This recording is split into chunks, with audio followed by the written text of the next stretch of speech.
Hello everyone, today we are going to study a very interesting topic, without which English language would not be so much fun when it comes to speaking. This is a set of words which we use every day. In fact, every moment we are actually using one of these words. What you see in front of your camera, what I see, what you see around you, everything falls into this club of words. What I am talking about is nouns. Nouns are a set of words which name something. I have studied in school that it pertains to name of places, people and things.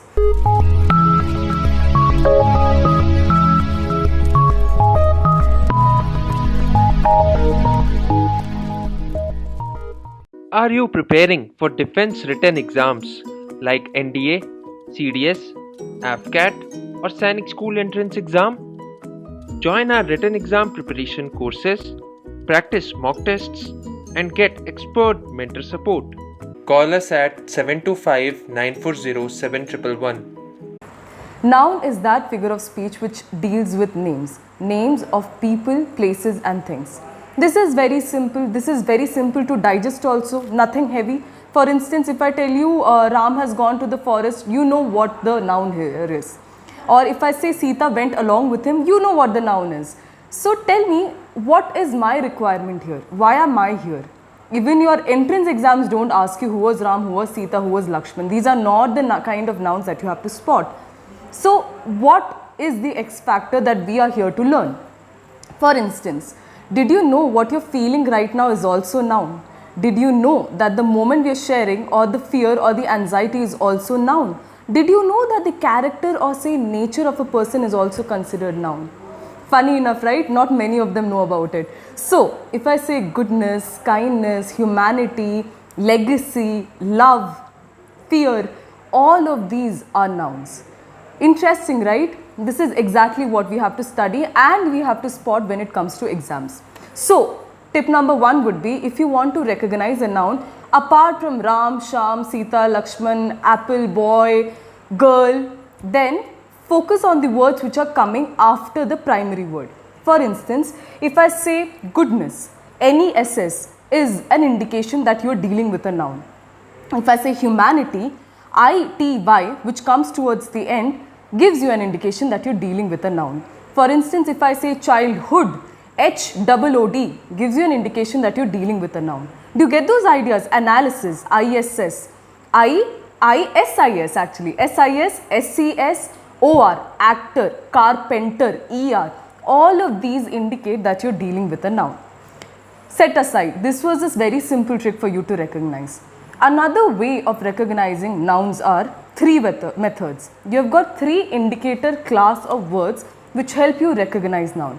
For instance, if a word comes after article, or a word comes after preposition, or a word comes after an adjective, all of those are nouns.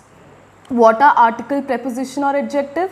This is something we will deal separately in another class. However, for your little sake, I will tell you, article is a and the, preposition is in, on, under, over, behind, whatever, and adjective is every word that makes a noun seem beautiful. So what does article say? Article gives you the count of the noun, whereas the preposition gives you position of noun, adjective tells you more about the noun.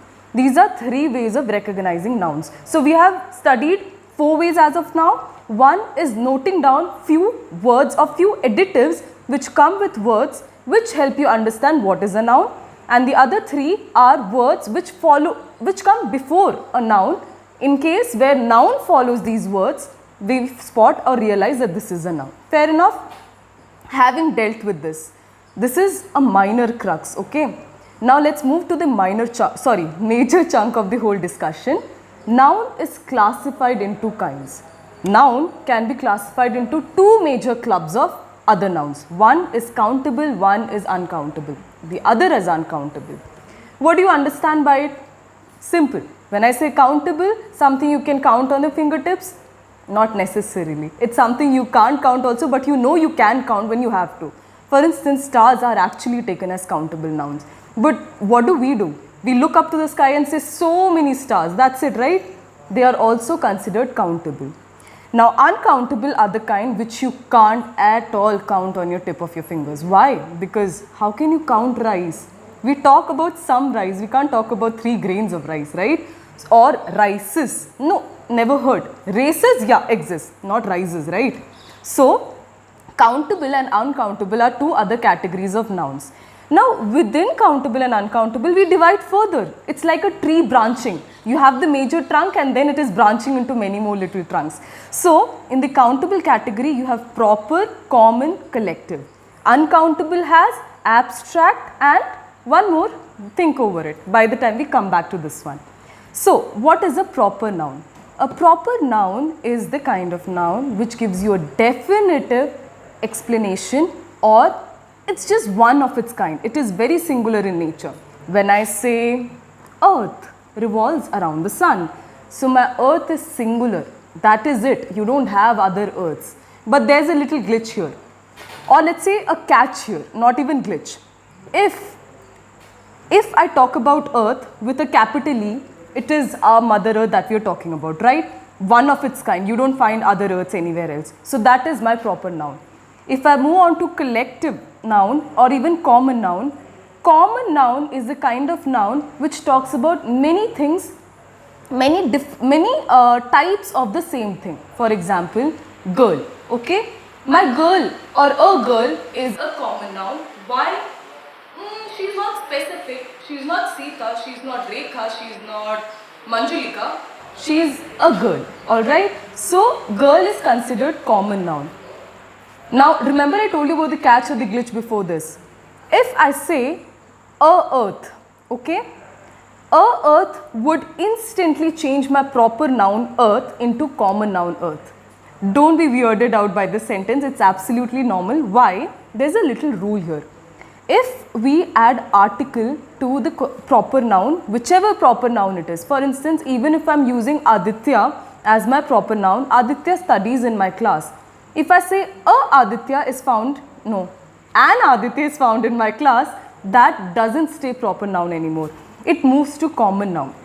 Why is it so? Because when I say a Ram is in my class, it means many Rams whom I don't know, but Ram per se, it's there. That person exists in my class. However, if I say Ram is in my class, then we are very specific about which Ram we are talking about. Clear enough? So, we have studied a little trick here that in a given sentence, even in your exams, if they give you a sentence and ask you to find the error, not really ask you which kind of noun it is, if there is an article before the proper noun, then it is no longer a proper noun, it has turned into a common noun. Also, it won't start with capital letter. Earth starts with capital E, but if I write an earth, not even a earth, I hope you did spot the error here, an earth, then my earth E would not be in capital, alright? So, we have discussed about proper noun and common noun. Common noun can be singular and plural. I can talk about boys, I can talk about girls. Varieties of animals, varieties of cats, varieties of boys, club, okay? But when I talk about proper, you and I both know we are talking about one person, one of its kind, no difference. Move on to collective noun. What could possibly collective noun be? What do you understand by collective noun? Collection, collective, all refers to a set of things, right? We can take that into consideration. Now, if I say what kind of collection we are talking about common collection, alright? Obviously, we talk about a group of people, group of girls, group of boys, group of ships, group of cats, group of fishes. Everything has a group. Jagrata is a group, right? For instance, a fleet of ship is a collective noun. What is collective in it? Not ships. Fleet, the new word which we have introduced in the sentence, which is fleet, is considered the collective noun. Whereas the ships that I am talking about would be common noun. Why is it common? Two reasons. A, I have used plural expression, ships. Proper nouns do not use S or plurality. Secondly, ships is very common. I haven't told you which kind of ship it is. It could be any ship, है ना? So, collective noun is often used in reference of common noun. Common noun can further be used in reference of proper noun if it is specifically mentioned. We have discussed three major types of nouns under countable noun. All these, you can talk about teams, teams of players have come to play the IPL. Or say common noun mean girls, boys, plurality. Proper also, all these ones can be counted. Proper is always one, common can be more than one or one, and team again one or more than one. Countable noun has been dealt nicely. Let's move to uncountable noun. Uncountable noun deals with abstract noun and material noun. This was the one I was asking you to think about. I was asking you to recollect material noun if at all you know it. Now, abstract noun is a kind of noun which is very interesting in itself and one of the most confusing also. Reason being, abstract is something like abstract paintings which you might have observed. Have you seen those paintings which don't make any sense, but of course to an artist it's more than just a painting, just a splash of colors. Similarly, abstract noun is something which you can't really see, nothing on the visible ground. However, it's everything that you feel. Fear, anxiety, happiness, all these are considered abstract noun. Moving ahead, if I talk about material noun, we know what a material is, right? Material is what? Anything and everything is a material. However, in the noun sense when we use, material is something out of which something is made. I have a chair, my chair falls under common noun. This chair has been made of wood. So, my material noun is wood here and my common noun is chair. If I say teak wood chair, again my material here is teak wood and my chair is common, and if I say Sagar Ratna chair, it means there is more specificity, that's my proper noun here. Do you understand the scale of words and how they function in the order of making a sentence? So once again, if I go by, material nouns have certain rules. No plurality comes into it. Leather, wood, water, all these words don't come in the plural form. Why? They are representing a collection already. But don't get me wrong, when I say woods, it is very different from wood. When I say waters, waters is very different from water. Words change meaning in this sense. Probably few of you are already thinking about woods and waters. That's why I thought maybe we should mention this. Woods जो होता है, woods represent a forest. They are not a collection of wood. I could probably say a stack of branches or say a group or a bunch of something. But woods, when I speak about, I'm exclusively talking about the forest. Waters is also used, but it refers to ocean or sea. It doesn't mean lot of waters or water droplets together. Okay. So just go through it again. What all have we studied as of now? We have done our abstract noun, we have done our material noun, we have done our collective noun, we have done our proper noun, we have done our common noun. Few more things to keep in mind. When we talk about abstract noun, no, abstract noun doesn't go in the plural format. For instance, similar to material noun, abstract also stays single. Alright, so this is one section that has been dealt, this is another section which has been dealt. Now, little tricks, not tricks really, but something which you need to keep in mind if at all it comes in your exam. For instance, how do you recognize uncountable and countable? You can count it, basic sensibility. However, there are certain ways of expressing or using them in a sentence. For instance, if I'm using an uncountable word, for instance, sugar, okay? Sugar is uncountable, you and I both agree on this. Sugar can't use a or and with it. I can't say, please put a sugar in my tea, or I can't say, please put and sugar in my tea. Obviously, and doesn't come. Why? Because sugar starts with S. But a sugar also doesn't exist. If it is uncountable, I'll say, please put sugar in my tea. Okay. Next would be, I can use the word lots of with both uncountable and countable. I can say lots of boys were playing. Lots of sugar was put into my tea. Oh, I'm almost diabetic. You see, I can use that with both of them. Alright. Much is a word which is used only with uncountable. Too much sugar is not good for my health. So, that is something which I've used only with uncountable. I can't say too much boys is not good for your health. That's weird to sound, but we don't say too much boys, we only stick to too much sugar. Secondly, little, a bit, all of these go with uncountable. I say, I dropped a little sugar on the floor. I'm going to stick to sugar because I like sweet. So you can go for salt if you want. However, I dropped a little sugar, I dropped a bit of sugar is something which goes with uncountable. Few, a few. A few of them were sitting in the class idle. Okay, a few of them, or say a few girls were sitting in the class idle. Countable words. Few girls have gone out to party. Countable. Okay, so few, little, lots, all of these go with countable. However, much, hardly, no, these are the ones which go with uncountable. Hardly any is another expression which goes with both countable and uncountable. I would say hardly any salt was left in the bottle. Okay, she dumped it all in the dal. Alright, so that says hardly enough or hardly any goes with uncountable. My salt uses it. Another way of saying it, hardly any boy did somersault during exercise. That's a way of expressing. My countable words can also take hardly any with them. Another word or another two little expression is no and not any. For instance, no goes with uncountable, not any goes with countable. Subtle difference, but please take note of this. No water. No water is left in the bottle. Or say no sugar in the can. No sugar in the desert. So those are ways of adding uncountable word with no. Not any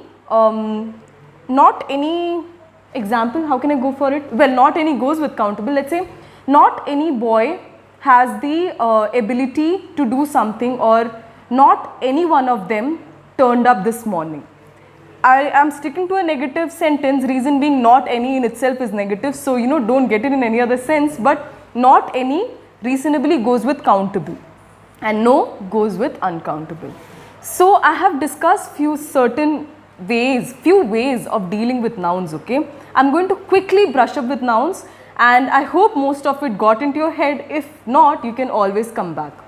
Noun is what? Names, people, place or things. It gives you the ability to point out at something and say this is so and so. If you want to talk about me, you will first of all call me a girl, right, or a lady, whichever chooses, whichever feels right for you.